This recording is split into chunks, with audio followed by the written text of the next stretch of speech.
Thank you for listening and supporting the Daily Memphian. Sign up for one of our many free newsletters and breaking news alerts at dailymemphian.com/email to receive the latest local news stories impacting our community.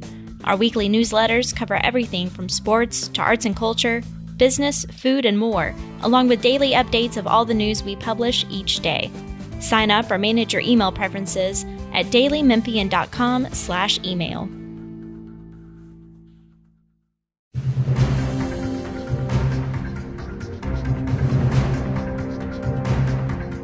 I'm Bill Drees, reporter for the Daily Memphian. Our guest is Brent Taylor, chairman of the Shelby County Election Commission, and this is On the Record. We record this on Tuesday, January 25th, 2022. Mr. Chairman, at yesterday's monthly Election Commission meeting, there was quite a bit of discussion about your group's end of the redistricting process, which as we speak is still underway in Nashville, but has been concluded by the Shelby County Commission and their part of this. Basically, a lot of voters in the county will have different precincts with changes in some of the boundaries for those and a new numbering system for that, correct? That's correct. As you know, Bill, and first of all, let me say thank you for allowing me to come on the record with you to share the information and all the hard work we're doing at the Election Commission. Yes, as you know, redistricting occurs once every 10 years as a result of the census. And because all of the legislative districts from Congress down to state Senate, state House, city council, school board, county commission races that have districts, they all have to be somewhat equal in population to make sure that, one group of voters vote is not being diluted because they're in a district that is underpopulated or overpopulated. So we go through this exercise every 10 years. And interestingly enough, Bill, you and I have been doing this a long time. I have been involved now with the 2000 redistricting on the city council, the 2010 redistricting when I was on the county commission, and now the 2020 redistricting as an election commissioner. And so as a result of the redistricting that is just concluded, we had to realign all of our precincts, primarily because there's a state law that says that state Senate district lines and county commission district lines can't split precincts. And so what that means is that once the county commission and the state Senate have concluded their redistricting process, we then have to realign all the precincts to ensure that none of the precincts are being split by either one of those legislative boundaries. And it's a really complicated process, one that the staff works on a long time. And they've done, I think, a really good job of realigning the precincts. We did take the opportunity while we were realigning the precincts, and that was to try to correct some of the population disparity that exists in some of the precincts. We had some precincts that had fewer than 1,000 voters in them, and we had some precincts that had north of 6,000 voters in them. And although they don't have to be equal in population, there is a statute that says that precincts can't have more than 6,000 voters in them. So we had to do some realignment.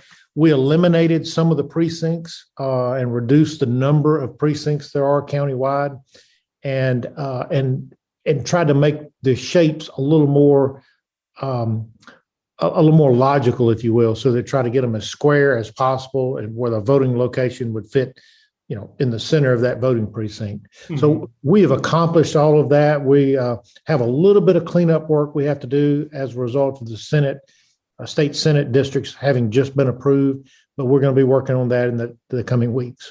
Right. And as you have made clear, the Election Commission does not set the district boundaries for all of these bodies, the County Commission, the State House, the State Senate, or the non-congressional seats in Tennessee.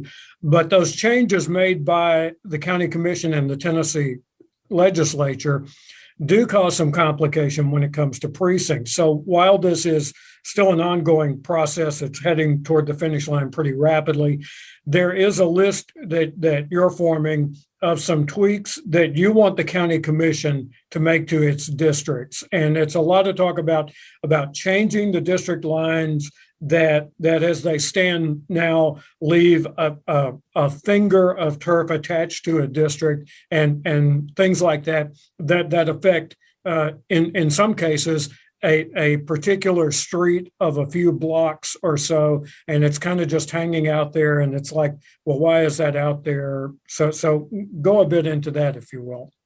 Sure.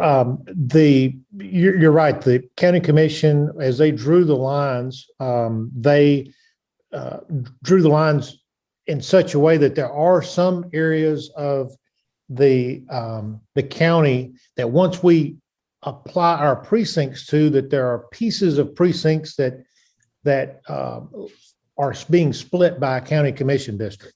And the only two ways to correct that. One way would be for us to just create a new new precinct rather. Another way would be for the county commission to make a small adjustment where we're not talking about many voters, where they could do what I call a nip and tuck, where there might be a corner of a precinct that is being split by a county commission district that has, 100 voters in it. It would be silly to create a voting precinct with just 100 voters when the county commission could just simply alter their line enough to carve out those 100 voters and make sure that the precinct's not being split. So as we have done our work, we've identified that there are really 8 areas that we would like for the county commission to alter their districts just ever so slightly so as to eliminate the need for us to create precincts that have just a handful of voters in them. Mm-hmm. And I have had some preliminary conversations with some of the county commissioners about that. They're open to that. But we also have to be mindful, Bill, that there's a state law that may prevent us from doing that this year. There's a statute that says that no changes to county commission districts can occur in the year in which commissioners are elected. And that obviously is designed to keep county commissioners from drawing out opponents in an election year. And I understand the reasoning behind having such a statute, but it may mean, at least for this year, we may wind up with some really, really small precincts that only have a dozen voters in them. Right. Once we get past the county commission elections later this year, we can then approach the county commission about doing the nip and tuck that I discussed earlier. Okay. How much do voters notice when you change a precinct? And conversely, how much do politicos, the folks who work with the numbers day in and day out, notice this? The people that work with the campaigns day in, day out, they notice it more so than the voter.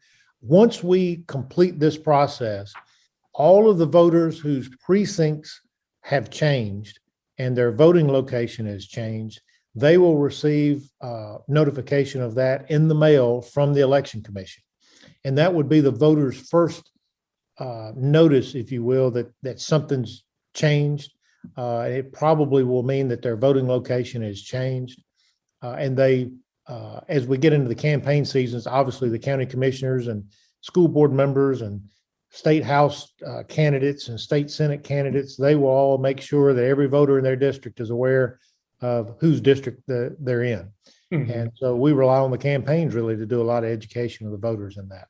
Right. And the Election Commission is talking about this. It's still tentative, but you're talking about maybe doing an extra notice to kind of let people know that where you go to vote on election day may have changed. Where you go to early vote is probably not going to change.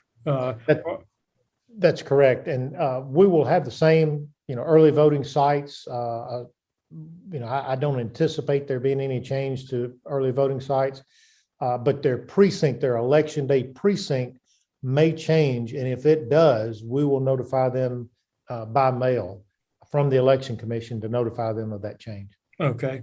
Meanwhile, the special chancellor in the lawsuit between the Election Commission and the County Commission over a new voting system has now published his order that's based on a ruling he made from the bench this past September. I know you can't say a lot based on the advice of your attorney, but can you get an appeal to a higher court decided in time for a new voting system of some kind this year in at least one of the 3 elections, do you think? Well, Bill, I will tell you, in a perfect world, the appeals court would render a quick decision, and we could take, and if they ruled in our favor, we could take quick delivery of the machines, do the training, and at least be able to do the August and November elections with the new voting equipment. However, having been around a long time, as I said previously, on the city council, the county commission, now the election commission, I know that the legal system does not move that quickly. And my guess is that we will get a decision from the appeals court later this year. And we probably will not get that decision in enough time to do the proper education of our election workers to use the new voting machines in the August or November elections. Ms. Phillips, the administrator of elections, she and I have had many conversations about this, and we do not think it would be prudent to have the voters vote in August on one machine and then vote in November on a different machine. We think that the new voting equipment, that they should either vote in both August and November, or vote on the old machines for August and November, and really roll out the new voting equipment for the 2023 elections, which would be the city of Memphis elections. Mm-hmm. We just don't think it's fair to the voter to have them vote in those primary and the general on two different election equipment. And we should point out that in 2023, there is one regularly scheduled election, and it is the City of Memphis elections, which happen in October, and there are no primaries before that. Early voting starts in mid-September, and then October, first week is election day. Meanwhile, you have been talking about a possible workaround on the barcodes on the paper readout of a voter's choices that would be part of the touchscreen voting machine system that the Election Commission has chosen, that adds a paper audit trail. Talk about that a little bit, and have you had any response yet from those who favor hand-marked paper ballots to that idea? Well, I mentioned this yesterday in the Election Commission meeting, where I had asked Ms. Phillips, the Administrator of Elections, to explore the possibility, if there is equipment that exists where the voter, once they receive their paper receipt, where they have made their selections on the touch screen, that they could take that receipt. And I might also mention, Bill, that receipt has all of the names of the candidates that the voter had voted for. So if they went into the voting booth and they used the touch screen and they voted for Bill Drees for governor and Brent Taylor for state senate, then when that information is printed out on that paper receipt, they'll see Bill Drees for governor and Brent Taylor for state senate. That's who I voted for. And they can take it over to the scanner, and the scanner receives the ballot, tabulates it, and then drops it into a secure bin, because we have to keep those ballots for any potential recounts. But on that paper receipt is also a barcode, and that has been a real point of consternation, if you will, among the hand-marked paper ballot advocates, by saying, well, there's a barcode, but you can't read a barcode. You only know what is printed in English on there, but the barcode could have someone else's name for governor and state senate, to continue our example.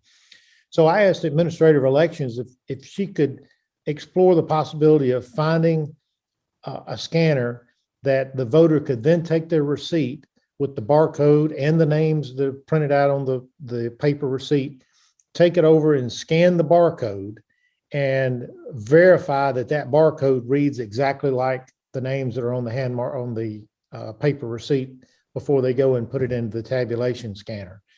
And we believe that technology exists, and we think for those who are concerned about it, that they could scan their ballot before it's tabulated to ensure that the barcode reads the way they intended to cast their vote.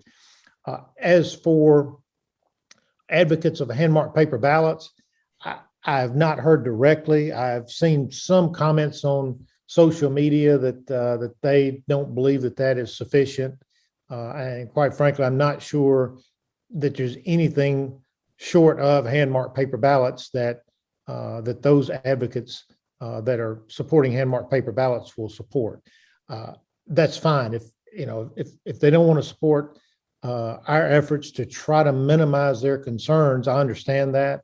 But we should not ever stop trying to make sure that every voter feels confident in how they're being asked to cast their ballot, that their vote is being cast the way they intended and being counted properly. So although they may disagree, I hope that they can appreciate the effort that we're going to at least overcome their objection. And you have compared this to what you can do in some big box stores where they have like something you can hold the product you're interested in up to it and get a price right there if they don't see a price around it. So it's that kind of example. That's correct. Just like you stated, when you're at Target or some big box retail establishment, and you pick up and there's no price, you can take and scan the barcode and it'll tell you what the price is. And again, the voter would not be required to verify their ballot with the barcode scanner, but they have the option, if they're concerned about that, they have the option that they can verify it before they take it to the tabulating scanner. Okay, so when folks like me and you look at these returns with the new precinct numbering system, final point here about that, some of the prefixes, I mean, if the thing that people who don't work with the numbers don't realize is when you get to know, if you look at it enough, you get to know which precinct is where. Now, folks like us have to kind of rewire ourselves for this because I think will the suburban prefixes be gone on there for like Arlington and Bartlett and Germantown? That's correct. The new precinct naming convention is really pretty simple, but it is a departure from what we've had for many years. And I have been told by our election officials at the Election Commission that the naming system we had actually went all the way back to the Crump era. That's how long we have been using those precinct names. And it was really confusing to those who were not real familiar with our precincts because, I mean, there was Morning Sun and Ross's Store and, MCC. That's right. So you had all these different names that really were confusing to voters if you didn't know a lot about voting precincts. Now, those of us that do it all the time, we knew exactly where those precincts were. Yeah. But what we have done, we have gone to a 4-character precinct naming convention. And the first 2 characters of the precinct name will be the county commission district. The second 2 characters in the precinct name will be the precinct within that county commission district. So, for example, my home county commission district is District 2. It's the Collierville Eads district, county commission district. So that is District 2. So my precinct that I live in would be 0203. I'm the 3rd precinct in County Commission District 2. And so what this does is for somebody that's needing to find a precinct on a map, it's pretty easy. You just simply identify your county commission district, you find that, and then you can find your precinct within that. And we think it'll be a much simpler way for people to identify their voting location on a map. And quite frankly, this matches what the rest of the state has been using for a number of years, which is 4-character precinct named. We were really the only county out of 95 that were still using precinct names that went back to the Crump era. And so we've corrected all that. The other thing we've corrected, Bill, I might mention, which I think is significant, in our precinct realignment, this is the first realignment we've been able to do in 20 years. And so that's why some of the precincts were way overpopulated and we needed to make those corrections. So we have really worked hard with the county commission. I will commend them. They worked with us in getting their district lines to us quickly so that we could get the precincts realigned and we could adjust for this new precinct naming convention that we're discussing. All right. Our guest has been Brent Taylor, chairman of the Shelby County Election Commission, and this has been On the Record.